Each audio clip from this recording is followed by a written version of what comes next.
ஜப்பானில் ஒக்னோஷிமா என்ற ஒரு சிறிய தீவு இருக்கிறது. ஆனால் உலகம் முழுவதும் இது முயல் தீவு, ராபிட் ஐலாண்ட் என்ற பெயரால் பிரபலமாக இருக்கிறது. இந்த தீவில் நூற்றுக்கணக்கான காட்டு முயல்கள் சுதந்திரமாக சுற்றித் திரிகிறார்கள். ஆச்சரியம் என்னவென்றால், இங்கு முயல்கள் மனிதர்களை பார்த்து ஓடுவதில்லை. மாறாக உணவு கிடைக்கும் என்ற நம்பிக்கையில் சுற்றுலா பயணிகளிடத்தில் தாங்களாவே ஓடி வருகிறார்கள். இந்த தீவின் வரலாறு சுவாரஸ்யமான ஒன்று.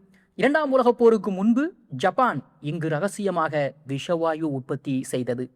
அந்த அளவிற்கு ரகசியமாக இருந்ததால் சில பழைய வரைபடங்களில் கூட இந்த தீவு குறிப்பிடப்படவில்லை. பின்பு அந்த தொழிற்சாலைகள் மூடப்பட்டன.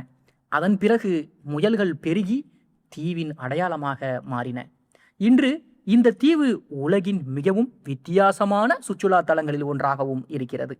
ஒரு காலத்தில் போருக்கான ஆயுதங்கள் தயாரிக்கப்பட்ட இடம் இன்று நூற்றுக்கணக்கான முயல்கள் அமைதியாக வாடும் சொர்க்கமாகவே மாறியிருக்கிறது என்பதே இந்த தீவின் மிகப்பெரிய ஆச்சரியம்.